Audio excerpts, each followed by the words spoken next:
A minha mãe tinha um dom muito peculiar. Ela sabia exatamente como me fazer desaparecer em todos os natais. Ela nunca precisava dizer as palavras em voz alta. Eu sou a Natália.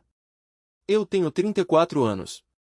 Hoje eu sou dona de um casarão histórico na Serra de Petrópolis. Mas até chegar aqui, eu passei a maior parte da minha vida aprendendo o que significava ser tratada como um resto. Um pensamento tardio dentro da minha própria família. Durante muitos anos, o dia 25 de dezembro significava exatamente a mesma coisa para mim. Uma cadeira faltando na mesa da ceia.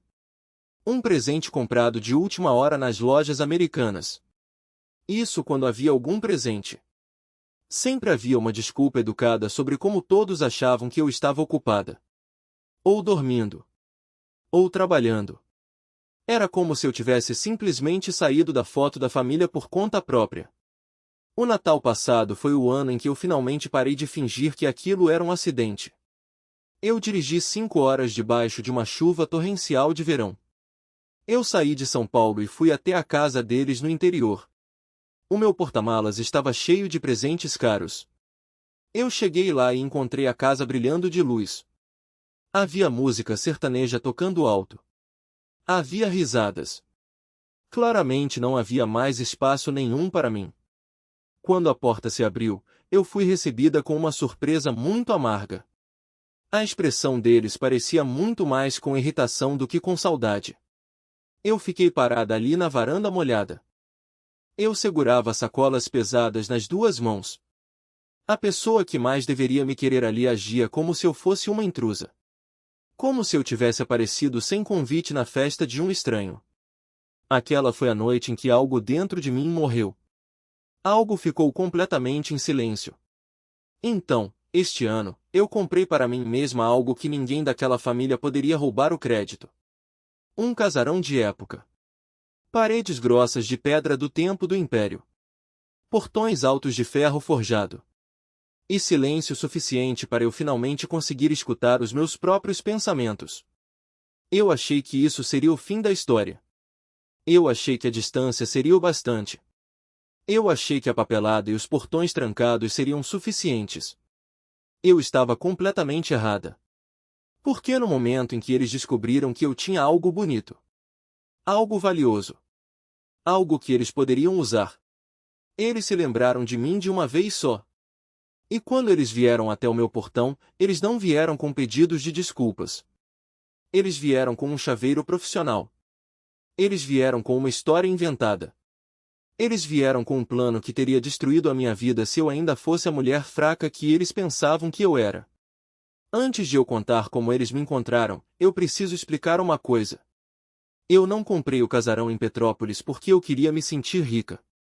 Eu comprei porque eu estava cansada de me sentir acessível. Depois do último Natal, eu mudei absolutamente tudo. Eu mudei de um jeito que ninguém da minha família notaria até que fosse tarde demais. Eu mudei o meu número de telefone celular. Eu tranquei todas as minhas contas antigas nas redes sociais. Eu não queria que eles me rastreassem. Eu comecei a receber minhas correspondências em uma caixa postal privada em outra cidade. Eu parei de postar fotos. Eu parei de fazer comentários. Eu parei de deixar qualquer pequena impressão digital na internet que pudesse levá-los de volta a mim. No meu trabalho na Avenida Faria Lima, eu mantive a minha rotina limpa e muito chata. Eu aparecia no escritório. Eu fazia o meu trabalho com planilhas. Eu voltava para o meu apartamento alugado.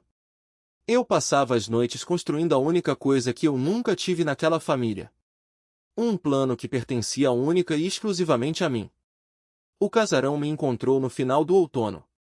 Ele estava escondido em um anúncio imobiliário muito discreto. A maioria das pessoas teria ignorado aquele lugar. O lugar parecia severo demais.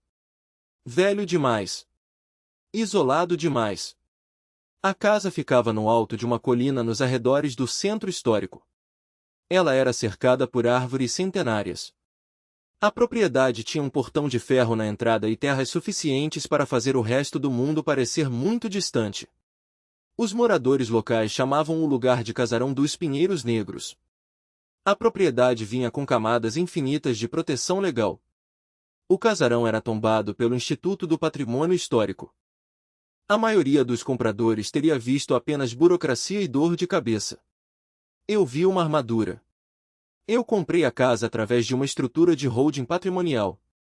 A papelada era muito mais difícil de rastrear do que uma escritura normal em um cartório. Isso era o que mais importava para mim. Eu queria privacidade. Mas, mais do que isso, eu queria uma distância enorme entre o meu nome e qualquer coisa que a minha família pudesse tentar tocar. Em dezembro, a casa finalmente era minha para morar. O título de propriedade estava guardado dentro de um arranjo jurídico muito chato para a maioria das pessoas entender. E forte o bastante para mentirosos descuidados não conseguirem contornar. 3 dias antes do Natal, eu dirigi serra acima. O meu carro estava cheio de compras de mercado. Eu levei livros. Eu levei velas aromáticas. Eu levei vinho tinto suficiente para durar uma semana inteira. Eu me lembro de ficar parada no corredor principal naquela primeira noite. Eu ouvi o silêncio se acomodar sobre a casa. Era como se a casa estivesse esperando por mim há décadas. Não havia ninguém me interrompendo. Não havia ninguém perguntando o que eu tinha comprado para o meu irmão Lucas. Não havia ninguém me dizendo para ter paciência. Ninguém me pedindo para ser graciosa. Ninguém me mandando ser a pessoa mais madura da situação. Era como se ser negligenciada sempre tivesse sido um teste moral que eu era obrigada a passar. Pela primeira vez na minha vida, o silêncio não parecia um castigo. Ele parecia uma escolha. Eu caminhei por todos os cômodos muito devagar. Eu arrastei as pontas dos meus dedos sobre a madeira antiga de jacarandá. Eu toquei a pedra fria das paredes. Eu me permiti imaginar um Natal que pertencesse apenas a mim. Eu acendi a lareira da biblioteca. Eu abri uma garrafa de vinho chileno. Eu me sentei em uma poltrona de couro escuro. Eu observei as chamas até perceber uma coisa quase embaraçosa. Eu me sentia segura. Esse sentimento era tão desconhecido para mim que me fez rir em voz alta no meio de uma sala vazia. Eu deveria saber que uma paz tão afiada nunca passaria sem ser testada. Porque enquanto eu construía uma vida que ninguém da minha família tinha o direito de entrar, outra pessoa estava me observando de longe. Essa pessoa estava esperando pelo momento exato em que a minha privacidade se transformasse em algo que pudesse ser explorado. Eu não sabia na época, mas a minha mãe já tinha começado a fazer perguntas.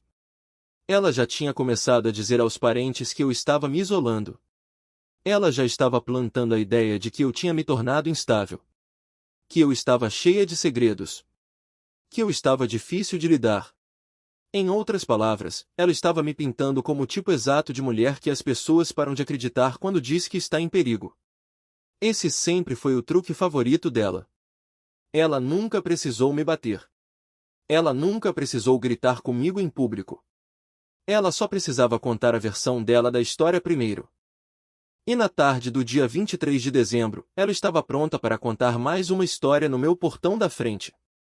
Eu ouvi os motores muito antes de ver os carros. Aquela estrada de terra e pedras levava a quase lugar nenhum. Ninguém dirigia até lá por acidente. Especialmente não no final da tarde. Especialmente com a neblina descendo pesada e uma tempestade de verão se formando no céu. Eu estava na cozinha de piso xadrez enchendo um copo de água. Foi então que o som subiu pela garagem. Um som de motor baixo e muito caro. O tipo de som que anuncia pessoas que acham que o mundo inteiro deve abrir espaço para elas. Eu mantive as luzes apagadas. Eu me movi até a janela da frente. 2 carros utilitários esportivos pretos entraram no meu campo de visão. Eles foram seguidos por uma van branca de chaveiro. O meu primeiro sentimento não foi de medo. Foi de puro insulto. Eles não tinham ligado para mim. Eles não tinham pedido desculpas por nada. Eles não tinham aparecido para dizer que sentiam a minha falta. Eles tinham trazido ferramentas para arrombar a minha casa. A primeira porta se abriu. A minha mãe saiu usando um casaco de lã clara. Ela parecia ter se vestido para uma sessão de fotos de revista de luxo em vez de uma invasão de propriedade. Atrás dela veio o meu pai. O nome dele é Roberto. Ele já exibia aquela expressão cansada que ele usava sempre que queria que estranhos pensassem que ele era o homem mais razoável do mundo. O Lucas desceu do segundo carro. Ele estava falando alto no telefone celular. Ele usava roupas de grife. Então ele começou a descarregar suportes de exibição desmontados. Ele tirou caixas de armazenamento do porta-malas. Ele agia como se estivesse chegando para um dia de trabalho em um evento. Aquilo me disse muito mais do que qualquer discurso poderia ter dito. Eles não estavam ali para uma visita familiar. Eles estavam ali para se instalar na minha propriedade. Eu caminhei descalço até o portão de ferro. Eu parei do meu lado das barras grossas. A minha mãe sorriu para mim daquele jeito dolorido e delicado. Era o jeito que ela usava quando queria que uma plateia acreditasse que ela estava sofrendo de forma muito nobre. Natália. Ela disse como se tudo fosse muito simples. Abre o portão, minha filha. Está começando a chover e está frio. Eu fiz a única pergunta que realmente importava para mim. Como vocês me encontraram? O Roberto suspirou pesadamente antes que ela pudesse responder. E só isso já me disse que ele queria aproveitar aquele momento de superioridade. O Lucas encontrou uma foto sua online com uma marcação de piso de taco antigo. Ele disse. Então ele cruzou a foto do trabalho de pedra com um arquivo antigo de preservação histórica na internet. Você realmente deveria ser muito mais cuidadosa. Havia algo tão calmo na maneira como ele disse aquilo. Como se violar a minha privacidade absoluta provasse que eu tinha falhado em algum teste de inteligência. A minha mãe deu um passo para mais perto das grades. Nós estávamos muito preocupados com você. Ela disse. Passar o Natal toda sozinha em um lugar tão grande e isolado não faz bem para a cabeça de ninguém. Nós pensamos que a família deveria estar toda junta. Eu quase dei uma gargalhada na cara dela. A família nunca precisou estar junta quando eu era a única deixada do lado de fora na chuva. Então o Lucas se aproximou de nós.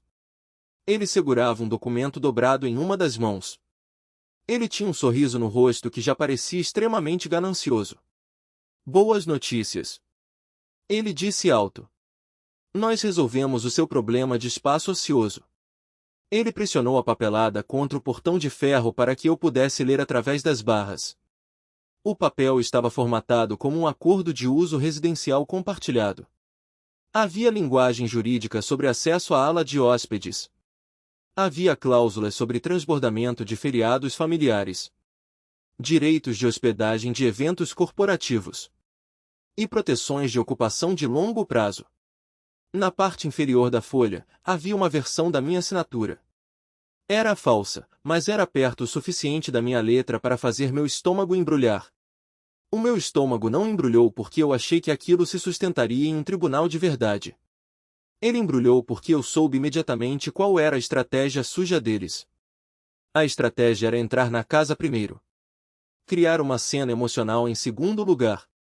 Me forçar a entrar em uma bagunça jurídica lenta e cara.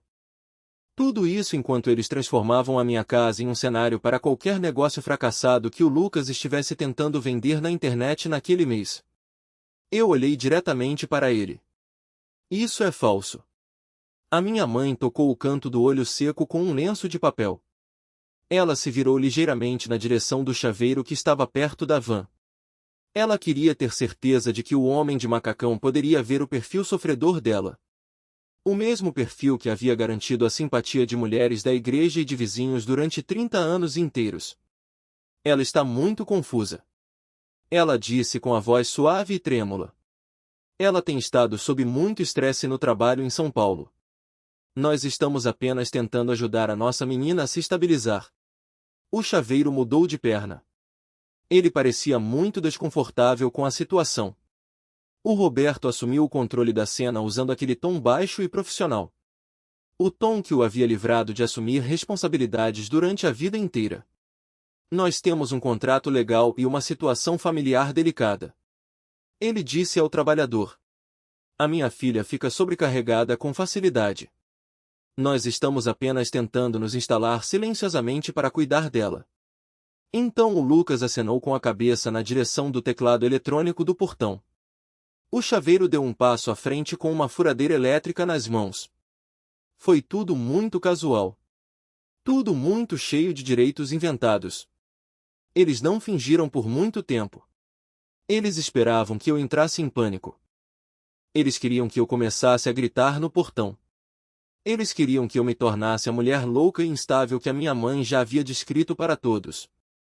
Em vez de gritar, eu tirei o meu telefone celular do bolso do casaco. Eu abri a câmera e comecei a gravar um vídeo.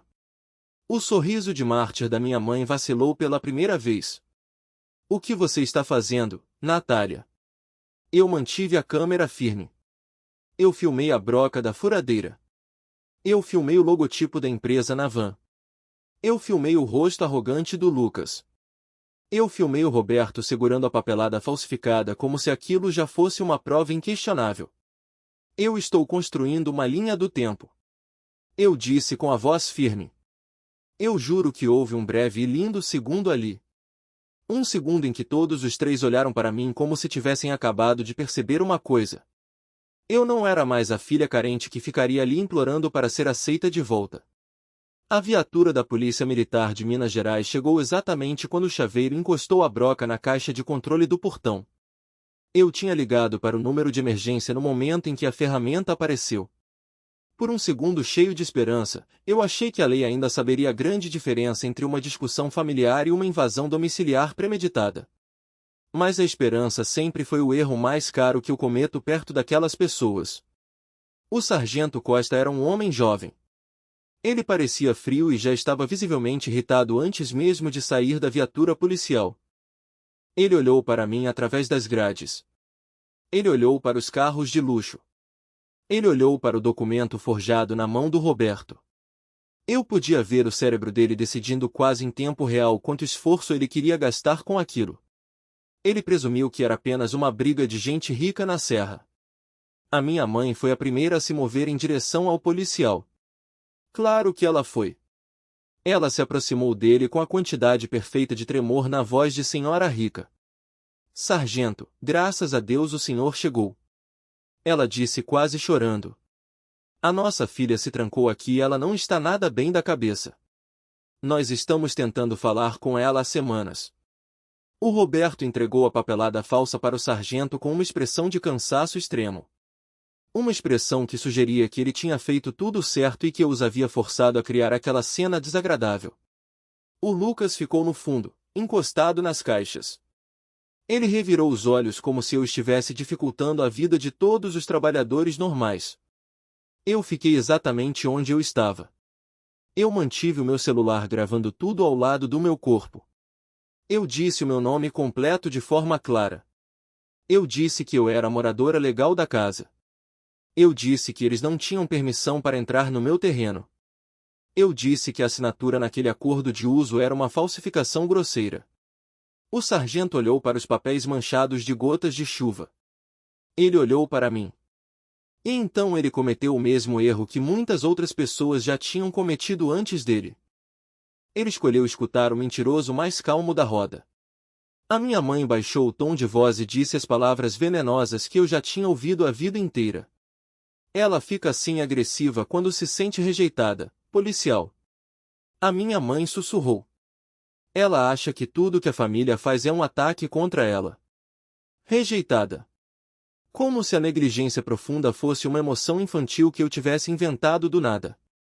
Como se não fosse um padrão cruel que ela mesma tinha construído tijolo por tijolo. O sargento esfregou o queixo molhado pela garoa. Ele me deu aquele tipo de olhar enviesado. O olhar que sempre recai sobre mulheres que são muito inconvenientes, mas que sabem se expressar perfeitamente. Senhora. O sargento disse com voz grossa. Se existe uma documentação assinada e uma disputa sobre a validade desse papel, essa situação pode ser uma questão civil para um juiz resolver. Não criminal. Civil, como se um acordo falso impresso na hora, uma furadeira industrial e uma ocupação territorial planejada fossem apenas um mal-entendido inofensivo. Um mal-entendido entre pessoas que usavam bons casacos de inverno. O Roberto viu a abertura imediatamente e atacou. Nós não estamos tentando remover a nossa filha da casa dela, sargento. Ele disse com voz mansa. Nós estamos tentando apoiar o uso familiar da propriedade. O meu filho Lucas precisa de um espaço temporário para uma empresa de criação de conteúdo de fim de ano que ele está lançando. A Natália tinha concordado com isso antes de começar a se afastar de nós novamente. Aquela foi a primeira vez que o verdadeiro motivo se tornou totalmente visível para mim. Uma empresa de criação de conteúdo de fim de ano. É claro que era isso. Isso explicava perfeitamente os suportes de luz. Isso explicava as caixas de som. Os casos de iluminação profissional que ainda estavam no fundo do carro. O Lucas não tinha vindo para morar tranquilamente em um quarto de hóspedes. Ele tinha vindo para transformar a minha casa de luxo em um cenário gratuito. Um cenário que ele pudesse monetizar com patrocinadores. Enquanto isso, a minha mãe faria o papel de anfitriã graciosa. O meu pai chamaria tudo aquilo de grande ajuda familiar. Eu olhei diretamente para o Lucas e perguntei. Eu ainda estava filmando tudo. Você está tentando realizar eventos comerciais dentro da minha casa. Ele deu um sorriso debochado de canto de boca. A casa não é sua desse jeito, Natália. Ele respondeu. Aquela frase específica grudou na minha cabeça e não saiu mais. A casa não é sua desse jeito. Porque por baixo de cada mentira que a minha família já contou, sempre existiu a mesma crença podre. Nada que pertencesse a mim realmente contava como meu se eles decidissem que queriam aquilo. O sargento mandou que todos mantivessem a paz ali na rua. Ele parou antes de removê-los do local pela força. Ele não deu a eles permissão total para entrar. Mas ele fez algo quase pior. Ele criou uma zona de ambiguidade legal. O tipo de zona cinzenta da qual pessoas egoístas se alimentam para sobreviver. No momento em que o policial caminhou de volta para a viatura dele, o Lucas começou a descarregar mais equipamentos no acostamento de terra da estrada. Ele já estava fazendo uma ligação no celular. Ele estava dando meu endereço completo para alguém. Ele usava as palavras como transferência de serviço e uso comercial sazonal. Foi exatamente nesse segundo que eu liguei para Mariana. A Mariana é a minha advogada. Ela atendeu no segundo toque. Eu dei os fatos a ela muito rápido. Acordo de ocupação forjado. Tentativa de entrada forçada com chaveiro. Possível fraude de serviços de luz e água. Propriedade tombada em distrito de preservação. Presença policial ativa no local com passividade. A Mariana não perdeu tempo fingindo que aquilo era um drama familiar comum. Natália. Ela disse com a voz firme. Não deixe que eles provoquem você até você começar a gritar. Isso é o que eles querem. Grave tudo com o celular. Peça ao policial para verificar a posse do título no sistema, não apenas a papelada de residência de gaveta que eles têm. E se o Lucas estiver usando a propriedade para iniciar atividade comercial sem alvará, ele está prestes a cavar a própria cova. Eu olhei para minha família lá fora. Eu olhei para as caixas de plástico. O falso teatro de preocupação amorosa. A performance digna de novela.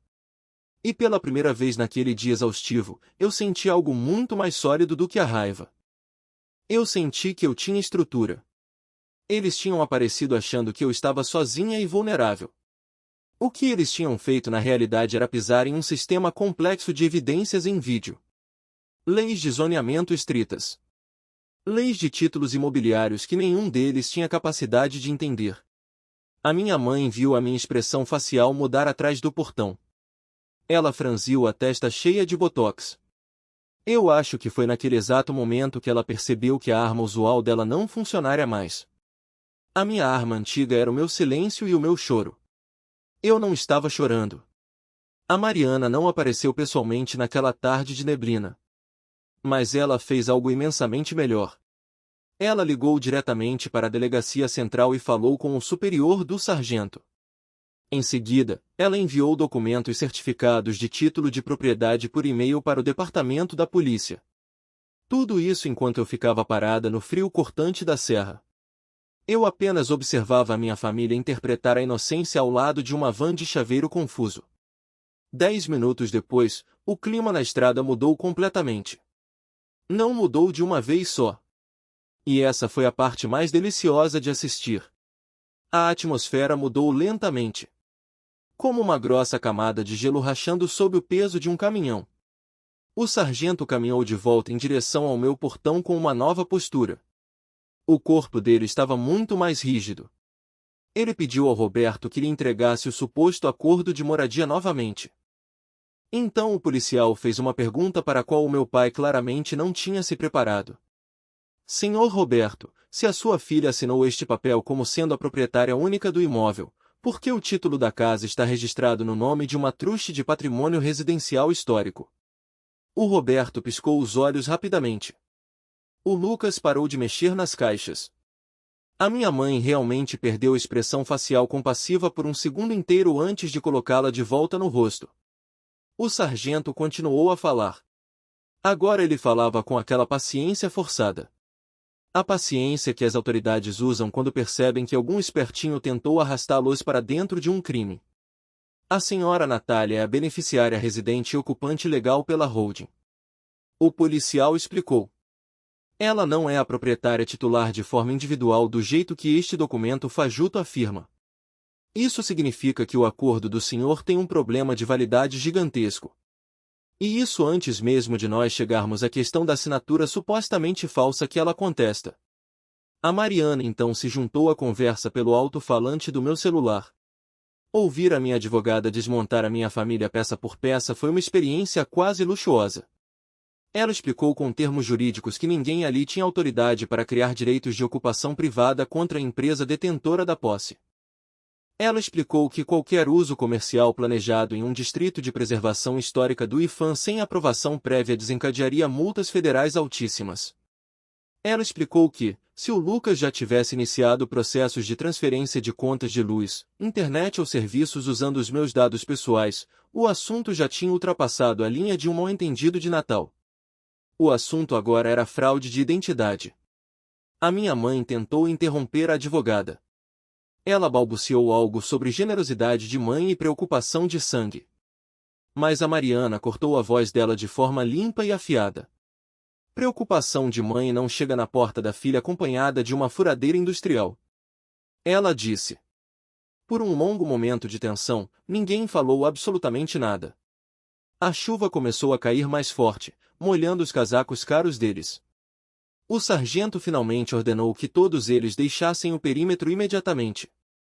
Ele mandou que parassem de descarregar os equipamentos na estrada pública. O Lucas tentou argumentar primeiro. Naturalmente, ele começou a gritar que aquilo era assédio moral. Ele gritou que eu tinha prometido o espaço para ele no ano anterior. Ele disse que eu estava sabotando o grande lançamento do negócio da vida dele. O meu pai tentou usar a velha rotina do homem respeitável da sociedade uma última vez. Certamente nós podemos resolver tudo isso em particular, como uma boa família. Ele tentou sorrir. Mas não havia mais absolutamente nada de particular naquela situação. O meu celular já tinha gravado tudo. O sargento tinha os documentos verdadeiros no painel da viatura. A Mariana tinha todas as provas em áudio. A minha mãe deu um passo à frente. Ela chegou bem perto das grades molhadas. Ela sibilou meu nome com uma voz muito baixa para o policial ouvir, mas não muito baixa para mim. Você está nos humilhando na frente dessa gente. A palavra humilhando quase me fez dar uma risada verdadeira. Como se a humilhação tivesse acabado de chegar na nossa família de paraquedas. Como se a humilhação já não estivesse sentada ao meu lado em cada maldita ceia de Natal desde a minha infância. Eles finalmente começaram a recolher as coisas. Mas eles não se moveram como pessoas normais que aceitaram a derrota e o erro. Eles se moveram como cobras guardando veneno para usar mais tarde. O Lucas empurrou as pesadas caixas de volta para o carro com tanta raiva que quebrou o plástico de uma delas. O Roberto dobrou a papelada falsificada com a mão tremendo de ódio. Ele continuou me lançando olhares, como se estivesse tentando memorizar a nova versão da filha que tinha se tornado perigosa. A minha mãe não disse mais nada para mim na frente do policial. E foi exatamente assim que eu soube que ela já estava dentro do carro planejando a próxima versão da mentira. Eles foram embora antes de o sol se pôr atrás das montanhas. Eu fiquei parado observando até que as luzes vermelhas dos freios desaparecessem no meio do nevoeiro da serra. Então eu tranquei o portão com um cadeado pesado. Eu caminhei de volta para a porta principal sentindo aquele tipo de exaustão que queima as células do corpo. Eu pensei ingenuamente que eu tinha vencido o primeiro round de forma limpa. Eu estava muito errada. Quando entrei na casa e fui checar as câmeras, eu olhei para o monitor de segurança. O feed da câmera da frente mostrava apenas estática cinza. Então o sinal da entrada lateral cortou também. O Lucas tinha feito alguma coisa sorrateira na saída. Provavelmente ele tinha mexido na caixa de junção de cabos de fibra ótica perto da coluna de pedra na estrada. Ele não tinha cortado a energia elétrica geral. Ele tinha feito algo muito mais intencional e malicioso. Ele tinha cegado exatamente as duas câmeras que mais importariam se eles decidissem voltar depois que escurecesse. Alguns minutos depois disso, o meu telefone tocou. Era uma ligação da companhia de energia Enel. Uma atendente pediu para eu confirmar uma solicitação de atualização de serviço comercial que eu nunca havia feito na vida. O Lucas já tinha tentado mover parte da estrutura das minhas contas usando informações que apenas a minha família poderia saber. Fragmentos do meu CPF. Antigos endereços de onde eu morei em São Paulo. Respostas de perguntas de segurança infantil. A minha pele ficou gelada de um jeito que o ar do inverno na serra nunca conseguiria fazer. Naquela mesma noite, eu me sentei na mesa de madeira maciça da biblioteca. Apenas a luz fraca de um abajur iluminava a sala. Eu abri o meu notebook. Eu comecei a construir o arquivo digital que mais tarde iria arruinar a vida de todos eles. Eu bloqueei o meu crédito nos bancos. Eu documentei a tentativa de fraude na conta de luz. Eu enviei para Mariana cada captura de tela possível.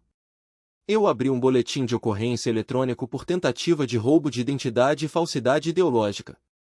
Eu escrevi a linha do tempo dos eventos à mão em um caderno. Porque, às vezes, é muito mais fácil confiar na sua própria raiva quando você consegue vê-la escrita em tinta preta no papel.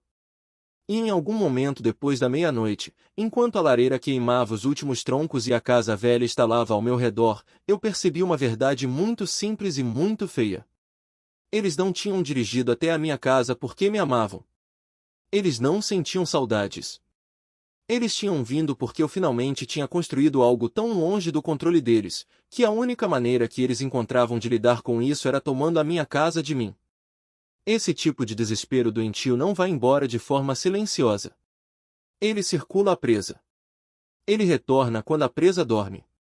Quando a manhã seguinte raiou, a minha mãe tinha feito exatamente o que eu sabia que ela faria. Ela foi para as redes sociais jogar as cartas do vitimismo. Uma prima de segundo grau com quem eu não falava há mais de 10 anos me enviou uma captura de tela pelo WhatsApp logo antes do café da manhã. A minha mãe havia postado um texto enorme no Facebook. Ela escreveu que ela e o meu pai tinham dirigido horas debaixo de temporal até a Serra de Petrópolis apenas para checar como a filha isolada estava. Ela escreveu que a família ficou com o coração partido ao me encontrar confusa, muito agressiva e me escondendo sozinha no escuro em uma casa assustadora. Ela citou semanas de comportamento errático da minha parte. A seção de comentários da postagem estava cheia de piedade barata para ela e desgosto profundo por mim. Estou orando pela sua família, Helena. Uma vizinha escreveu. Ela sempre pareceu ter problemas psiquiátricos, tadinha. Outra pessoa comentou. Alguns filhos simplesmente não entendem os sacrifícios que as mães fazem. Eu li cada linha daquele teatro virtual sem responder a absolutamente ninguém. Então eu tirei capturas de tela de todas as mensagens. Eu salvei os arquivos em uma pasta criptografada rotulada como difamação. Essa era a grande diferença entre a velha Natália e a nova mulher sentada dentro do casarão dos Pinheiros Negros. Agora eu não perdia mais o meu tempo discutindo com mentirosos no calor do momento. Eu simplesmente arquivava as mentiras para usar no tribunal. Por volta das 10 horas da manhã, o Lucas tentou atacar por um ângulo completamente diferente. Desta vez, não foram apenas os serviços públicos de luz e água. Ele submeteu uma consulta a um fornecedor local de tendas para um alvará de evento de fim de ano.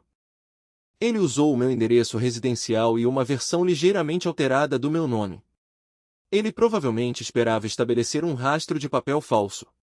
Ele queria fazer parecer para os fiscais da prefeitura que as operações comerciais da empresa dele já tinham começado com a minha bênção. Foi nesse momento que toda a forma do plano nojento deles finalmente se encaixou na minha cabeça.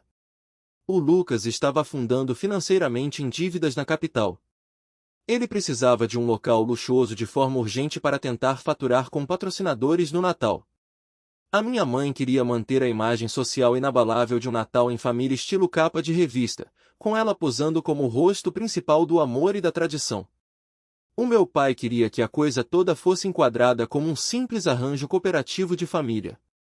Assim, ninguém do círculo rico deles perguntaria de onde vinha o dinheiro ou por que a casa de luxo estava sendo usada sem aluguel. Eles não estavam tentando encontrar um abrigo temporário na montanha. Eles estavam tentando roubar o meu espaço narrativo. Eles queriam roubar a minha legitimidade e o meu dinheiro em um único movimento de xadrez. A Mariana me ligou pouco antes do meio-dia. Ela confirmou as suspeitas que eu já tinha. Se eles voltassem e tentassem encenar uma entrada forçada novamente, nós teríamos a vantagem absoluta. Especialmente se eles trouxessem materiais comerciais pesados ou papelada de autoridade falsa. Nós poderíamos apertar o cerco com um pacote criminal e civil muito mais forte do que um simples desentendimento de rua. A Júlia, uma repórter do jornal local da cidade, também respondeu ao meu e-mail de denúncia. Ela não era uma jornalista sensacionalista. Ela era apenas muito cuidadosa com os fatos. Ela me disse que as capturas de tela do WhatsApp, o acordo forjado em papel, a tentativa de fraude na conta de luz e os problemas de violação de patrimônio histórico transformavam aquela situação em algo muito maior do que fofoca de família.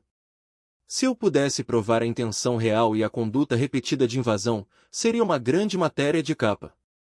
Eu disse a ela que eu tinha certeza de que poderia provar tudo. Então eu tomei a decisão que alterou definitivamente o final da nossa história familiar. Eu parei de pensar como uma filha machucada tentando defender a própria paz mental. Eu comecei a pensar como uma investigadora profissional preparando uma armadilha perfeita. Através do contato do Sr. Haroldo, o presidente da Sociedade Local de Patrimônio Histórico, eu organizei uma pequena recepção de véspera de Natal. Eu fiz isso sob as diretrizes estritas de hospitalidade residencial permitidas pelo IFAM. Diretrizes que eram chatas o suficiente no papel para soarem inofensivas. E poderosas o suficiente na prática para colocar testemunhas de alto respeito dentro da minha sala de estar. Não houve música alta sendo anunciada online. Não houve distribuição de convites públicos. Apenas um punhado de moradores locais importantes convidados a dedo. Uma repórter com faro para crimes financeiros. A minha advogada Mariana a postos no telefone. E um chaveiro aposentado chamado Seu Carlos. O Seu Carlos sabia o suficiente sobre arrombamentos para dizer a um juiz exatamente que tipo de acesso forçado alguém tinha tentado fazer na minha porta. O objetivo de tudo aquilo não era dar uma festa de Natal. O objetivo era encher a casa de testemunhas com um nível de credibilidade tão alto que a minha família jamais conseguiria silenciar. No final da tarde da véspera de Natal, a casa parecia estar completamente escura para quem olhasse da estrada de terra. Isso foi feito de propósito. As cortinas pesadas de veludo estavam todas fechadas. As luzes externas dos jardins estavam desligadas. Não havia nenhum sinal de vida na propriedade. Exceto se você estivesse observando de perto o suficiente para notar as sombras. Do lado de dentro, a atmosfera era completamente diferente. Abajures de luz amarela brilhavam suavemente na biblioteca e na sala de jantar. O Sr. Haroldo e 2 membros do Conselho de Preservação Municipal estavam sentados nos sofás. Eles bebiam vinho quente com especiarias e discutiam a restauração de gesso colonial. As vozes deles eram tão calmas que a situação toda parecia surreal e cinematográfica. A repórter Júlia estava sentada em silêncio perto do hall de entrada escuro. Ela estava posicionada onde poderia ver e ouvir absolutamente tudo, sem se tornar o centro das atenções. O Seu Carlos estava em pé perto da janela do corredor dos fundos. Ele tinha a postura rígida de um homem que já estava com raiva de qualquer idiota que achasse que portas de casas centenárias eram fáceis de arrombar sem fazer estrago. O policial de folga, contratado como segurança privada pela rede de contatos da Mariana, esperava mais no fundo da casa. Havia outra viatura policial estacionada fora da visão, perto o suficiente para agir no momento em que a invasão se tornasse um crime inegável. Eu fiquei de pé no escuro do saguão. Eu usava um vestido preto de tecido grosso que eu tinha escolhido por um único motivo. Eu queria parecer uma mulher adulta que pertencia inquestionavelmente à própria casa. Quando o relógio marcou 7 horas da noite e nada aconteceu, eu quase comecei a me perguntar se eles tinham finalmente encontrado um pingo de bom senso e desistido. Então, exatamente às 7h14, o sensor de movimento da garagem externa enviou uma notificação para o meu celular. Faróis apagados. Movimento lento de pneus no cascalho. Um caminhão de aluguel para carga vindo logo atrás do carro SUV de luxo. Eles não estavam mais tentando ser sutis. Eles nem estavam mais fingindo querer conversar. A minha mãe havia me esquecido todos os natais da minha vida, até eu comprar um casarão de luxo. E agora ela estava de volta na véspera de Natal. Ela trouxe transporte de carga. Ela trouxe ferramentas de invasão. Ela trouxe audácia suficiente para acreditar de verdade que a casa escura à frente dela estava vazia e indefesa. Ela estava prestes a aprender da pior forma possível a diferença brutal entre uma casa vazia e uma casa esperando pelo inimigo. Da janela da frente, através de uma fresta na cortina, eu os observei pararem os veículos na garagem sem acender os faróis. Aquela atitude furtiva me disse absolutamente tudo sobre o quanto eles sabiam que estavam cometendo um crime. O Lucas pulou do banco do motorista primeiro desta vez. Ele segurava um grande pé de cabra de ferro em uma das mãos. Ele exalava a energia selvagem de um animal encurralado que havia ficado sem mentiras fáceis para contar. O Roberto veio logo atrás dele. O meu pai carregava uma pasta de couro cheia de papéis, grosso o suficiente para ser outra atuação teatral perante as autoridades. A minha mãe foi a última a sair do carro. Ela usava um casaco escuro muito elegante. O cabelo dela estava impecavelmente escovado de salão. A maquiagem dela estava perfeita. Porque, mesmo naquele momento, mesmo à beira de cometer um crime real, ela precisava estar bonita para a própria narrativa. Havia um segundo chaveiro junto com eles também. Um rapaz muito mais jovem do que o primeiro. Ele parecia nervoso do jeito exato que as pessoas culpadas ficam quando percebem tarde demais que a emergência familiar de alguém pode, na verdade, ser um crime de invasão de domicílio com agravantes. Nenhuma das testemunhas dentro da casa se moveu em direção à porta de madeira maciça. Essa era a beleza cruel de todo o plano. Nós deixamos que eles provassem a intenção criminosa deles sem nenhuma interrupção. Através da madeira velha de jacarandá e das paredes de pedra, nós conseguíamos ouvir absolutamente tudo o que eles diziam lá fora na varanda molhada. Nós ouvimos o Lucas dizendo alto e claro: apenas quebre o vidro lateral se a fechadura velha resistir à broca. Nós ouvimos o Roberto dizendo ao jovem chaveiro assustado que eles tinham uma procuração de plenos poderes e o direito legal de intervir na propriedade. Nós ouvimos a minha mãe aumentar o tom de voz apenas o suficiente para soar de coração partido. Só para o caso de algum vizinho distante estar escutando através do som da chuva. Natália, minha filha querida, abra a porta. Nós estamos aqui porque te amamos e queremos cuidar de você. Não havia amor nenhum no golpe forte de pé de cabra que atingiu a minha fechadura da frente exatos 3 segundos depois do discurso dela. O primeiro estrondo violento ecoou pelo amplo saguão com tanta força que até mesmo os membros do Conselho de Preservação na sala de jantar paralisaram em choque. O segundo golpe com o ferro lascou a estrutura do batente da porta de época. O buraco foi grande o suficiente para o ar frio da tempestade entrar na casa sobreando. Então o jovem chaveiro ligou a furadeira na fechadura de latão. O Lucas continuou forçando a madeira com o pé de cabra enquanto Roberto latia ordem sobre onde colocar a força. E, finalmente, a velha porta colonial cedeu. Ela abriu com um estalo violento que soou menos como madeira quebrando e mais como a história perdendo a paciência com aquela família. O Lucas tropeçou para dentro do saguão escuro primeiro. Ele respirava pesadamente pela boca. O pé de cabra ainda estava firmemente apertado na mão direita dele. E por um segundo completo de silêncio, ele exibiu um sorriso de triunfo absoluto no rosto molhado de chuva. Então as luzes se acenderam de uma só vez. Não foram todas as lâmpadas da casa. Apenas o suficiente. Luz suficiente para pegá-los em flagrante no meio do saguão de mármore. Luz suficiente para iluminar a fechadura centenária arruinada. O batente estilhaçado no chão. As ferramentas de invasão nas mãos deles. Luz suficiente para que eles me vissem parada calmamente no pé da grande escadaria de madeira. Luz suficiente para eles notarem a repórter Júlia levantando o celular de última geração para gravar tudo em alta definição. Luz suficiente para eles notarem o Sr. Haroldo e os outros membros do Conselho do Patrimônio Histórico encarando da porta da sala de jantar. Os idosos olhavam para minha família como se tivessem acabado de assistir a um bando de vândalos chutarem o altar de uma igreja sagrada. Luz suficiente para eles notarem o seu Carlos dar um passo à frente com os braços cruzados e dizer com total e absoluto nojo na voz: "Isso aí que vocês fizeram caracteriza invasão e arrombamento criminoso." E luz suficiente para eles notarem o segurança privado emergir do corredor escuro, com o sargento Costa entrando logo atrás dele pela porta que eles mesmos acabaram de quebrar. As lanternas táticas da polícia bateram direto nos rostos assustados deles de forma dura e muito rápida. "Mãos onde eu possa ver agora mesmo.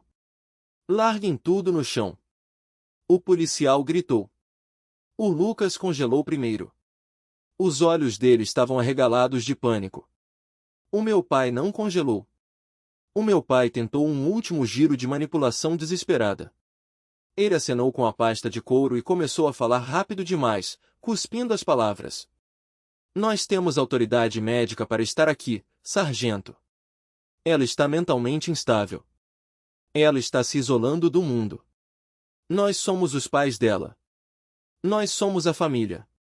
O policial não desviou o olhar para o papel falso do meu pai em nenhum momento. "A família não tem o direito de arrombar uma residência protegida pelo patrimônio público usando ferramentas de roubo, senhor." Ele disse secamente. O Lucas abaixou o pé de cabra lentamente em direção ao chão, como se tivesse subitamente se lembrado de que o metal pesado o incriminava. A minha mãe ficou olhando para mim do outro lado do saguão. Ela me olhava com um nível de ódio tão puro e tão concentrado que quase parecia limpo. "Você armou para a sua própria família." Ela sussurrou com os dentes trincados de fúria. "Não, mãe." Eu respondi mantendo a minha voz perfeitamente estável.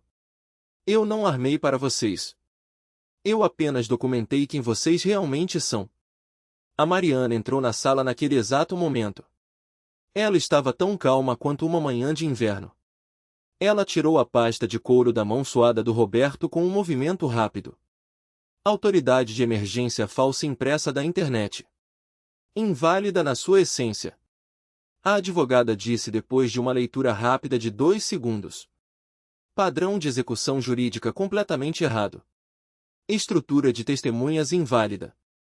Relação de propriedade fabricada.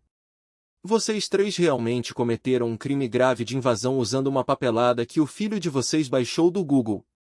A repórter Júlia quase deixou escapar um sorriso ao ouvir aquilo, mas ela manteve as 2 mãos firmes segurando o celular e continuou gravando o desastre.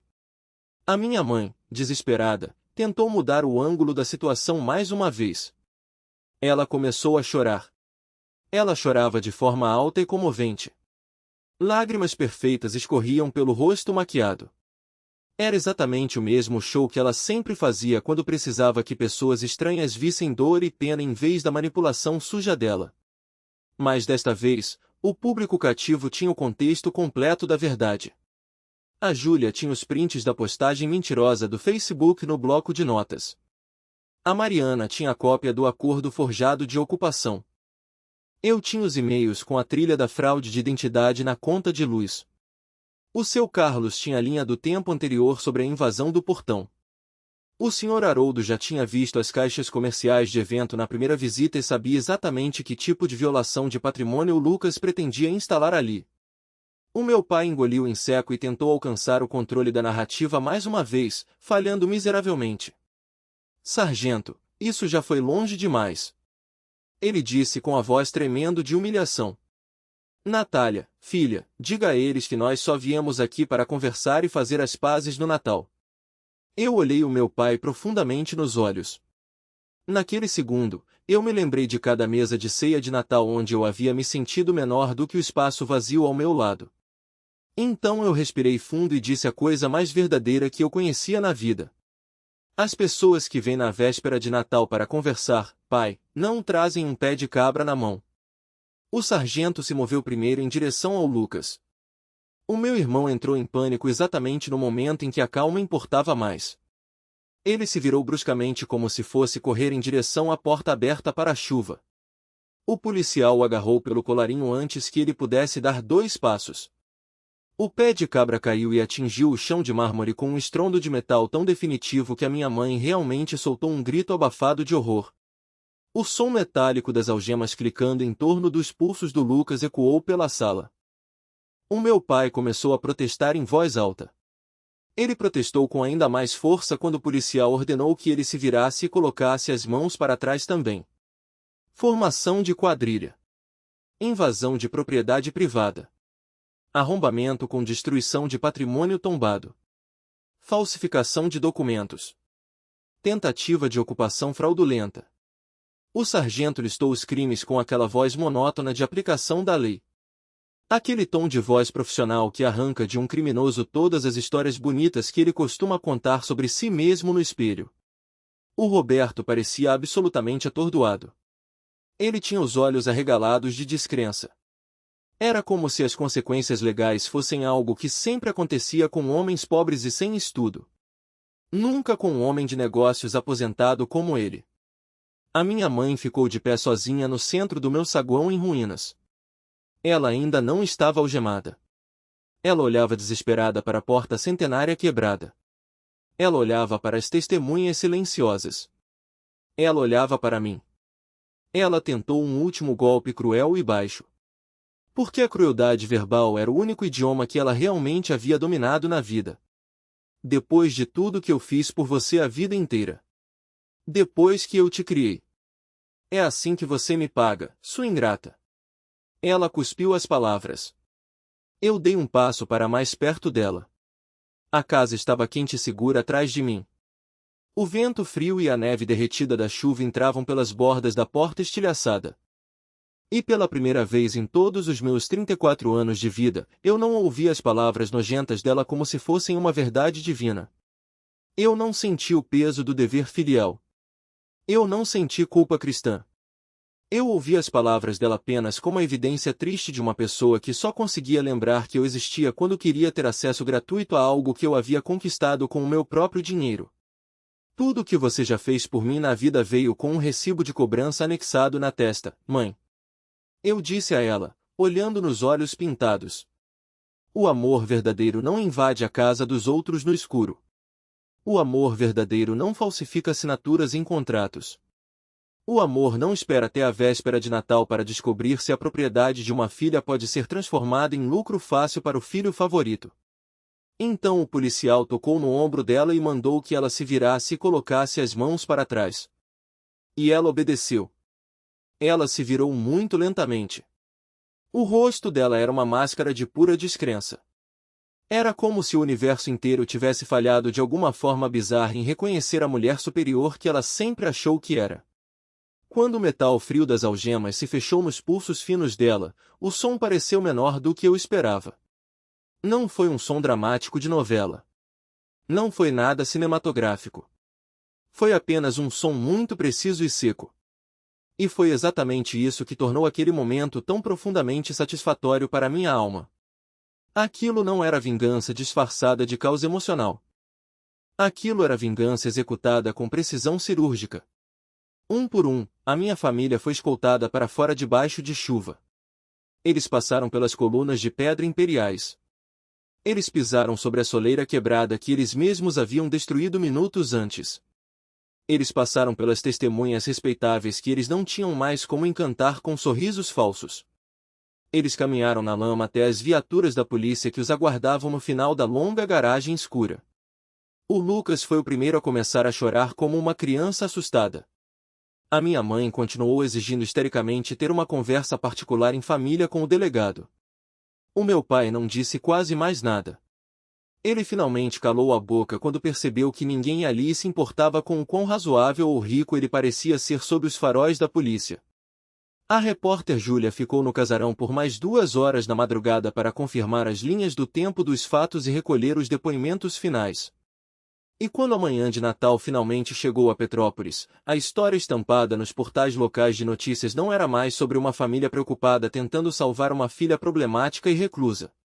A manchete brilhava com a verdade. Era uma história sobre uma tentativa frustrada de tomada corporativa e roubo em pleno feriado de Natal dentro de um patrimônio histórico da cidade. Falava sobre documentação familiar grosseiramente forjada. E detalhava a encenação de uma narrativa pública mentirosa que desabou completamente sob o peso de provas em vídeo incontestáveis. As pendentes parcerias de negócios online do Lucas evaporaram em menos de uma semana. Os fornecedores de festas cancelaram os contratos. As empresas parceiras retiraram o patrocínio.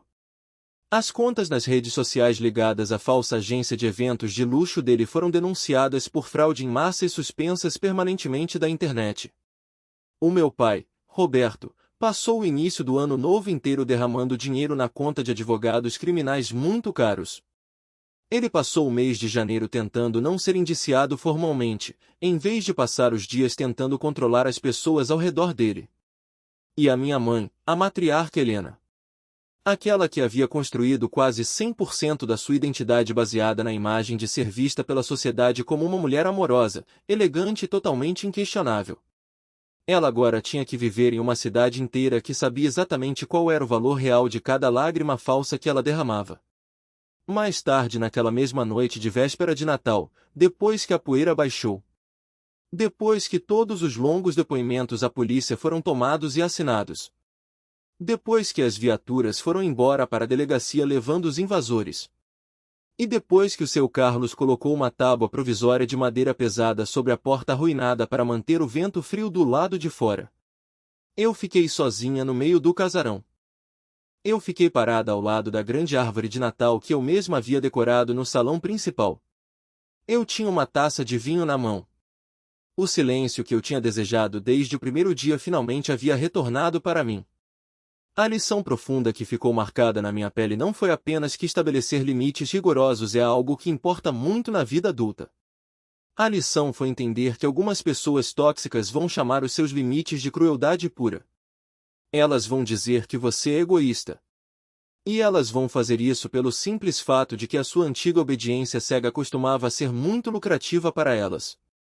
Eu acho que muitos de nós somos criados em uma cultura doente para acreditar cegamente que a palavra família significa acesso ilimitado. Que família significa perdão incondicional automático. Que família exige uma explicação infinita para cada escolha que você faz. Mas a verdade é que a família sem nenhum respeito mútuo se transforma apenas em arrogância e direito de posse. E esse sentimento de direito ganha garras afiadas no exato momento em que você consegue construir algo na vida que eles não podem mais controlar. Se esta história louca de Natal significa alguma coisa além do que aconteceu naquelas paredes de pedra, eu espero que ela sirva de aviso. Eu espero que ela lembre a qualquer pessoa que esteja me ouvindo agora que buscar a própria paz não é um ato de egoísmo. Recolher evidências para se proteger não é ser uma pessoa fria e calculista. E construir um muro para se proteger de parentes que continuam ferindo a sua alma ano após ano não é uma traição ao amor familiar. Às vezes, a coisa mais incrivelmente saudável e sábia que você pode fazer por si mesma, pela sua sanidade mental e pelo seu próprio futuro, é escolher a si mesma primeiro. Escolha a sua paz muito antes que o dano e a dor se tornem a tradição do seu Natal. E, pela primeira vez em todos os meus 34 anos, a manhã de Natal na Serra não pareceu ser a época do ano em que eu fui deixada de lado. Foi o ano em que eu finalmente me lembrei de quem eu sou.